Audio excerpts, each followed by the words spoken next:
दोस्तों आज हम पढ़ने वाले हैं प्रश्न क्रमांक 3। क्वेश्चन है निम्नलिखित प्रत्येक विलयन की मूलता की गणना कीजिए।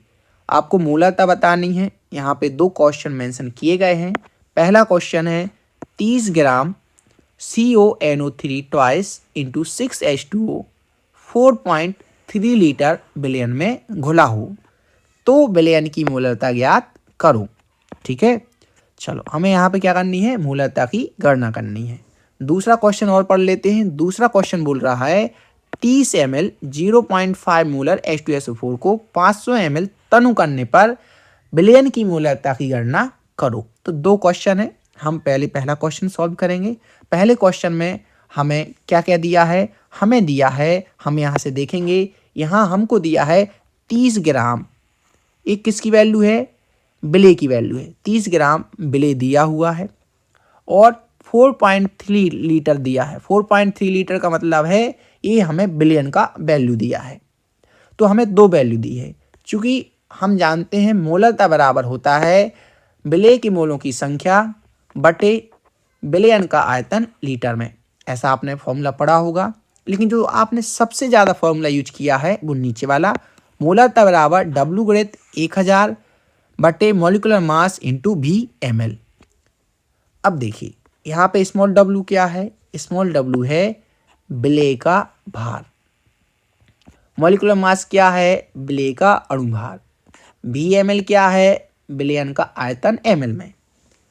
अब हम सबसे पहले ज्ञात क्या करेंगे, विलेय का अणु भार ज्ञात करेंगे। तो यहाँ पे विलेय का अणु भार क्या है, CONH3 ट्वाइस इंटू 6H2O। तो यहाँ पे हम कैलकुलेट कर लेंगे। CO का 59 होता है और हम यहाँ से ऐसा अणुभार कैलकुलेट कर लेंगे। आपको ये अणुभार कैलकुलेट करना आता होगा। देखिए यहाँ पे NO3 2 है तो हमने 2 लिख दिए, गुणा का चिन्ह लगा दिया। N का जो वैल्यू है भार 14 होता है, प्लस O कितने जन है, 3 जन है, और एक O का कितना होता है, 16 होता है, प्लस इंटू 6H2O। तो 6 का हम क्या कर देंगे, गुणा कर देंगे। H कितने हैं, 2 हैं, 1 गुणा 2 तो 2 आ जाएगा, और ऑक्सीजन का कितना है, 16 है। और जब आप इसको कैलकुलेट करेंगे तो आपका आंसर आने वाला है 291 ग्राम पर मोल। इतना आपको क्लियर है। अब हम क्या करेंगे, वैल्यू रख देंगे। हमारे पास W की वैल्यू क्वेश्चन में दी गई है 30 ग्राम।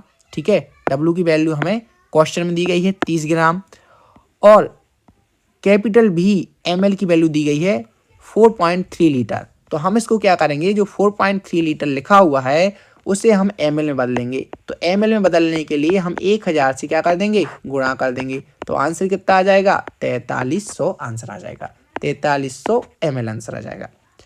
तो यहाँ पे कितना आ जाएगा, 4300 आंसर आ जाएगा। 291 क्या है, विलेय का अणु भार है। 30 क्या है, विलेय का भार है, गुणा 1000। जब आप इसको कैलकुलेट करेंगे तो आपका आंसर आएगा 0.0239। ठीक है, आप इसको काट पीट लेना। दोस्तों ये था क्वेश्चन नंबर 3 का फर्स्ट। अब आते हैं क्वेश्चन नंबर 3 के सेकंड पर। सेकंड क्या बोल रहा है, निम्नलिखित में से प्रत्येक विलयन की मूलता की याद करो या गणना करो। 30 ml 0.5 मोलर H2SO4 को 500 ml तनु करने पर। तो हमें क्या क्या दिया है, सबसे पहले हमें प्रारंभिक मूलता दी है। यहाँ पे देखिए आप मेंशन है, प्रारंभिक मूलता हमें दी है, कितनी है, वो है 0.5। कितनी है, 0.5। पहले इसका आयतन कितना था, प्रारंभिक आयतन है 30 ml, यहाँ पे मेंशन है 30 ml। अंतिम आयतन हमें निकालना है, अंतिम आयतन दिया हुआ है 500 ml, और अंतिम मूलता हमें ज्ञात करनी है। तो एक फॉर्मूला होता है जो आपने पढ़ा होगा, M1V1 बराबर M2V2। तो यहाँ हम वैल्यू पुट कर देंगे। M1 की वैल्यू है 0.5, V1 की वैल्यू है 30, M2 की वैल्यू हमें कैलकुलेट करना है, और V2 की वैल्यू यहाँ पे 500 ml दी है। तो जब आप इसको कैलकुलेट करेंगे तो M2 की वैल्यू आएगी 0.03 मोलर।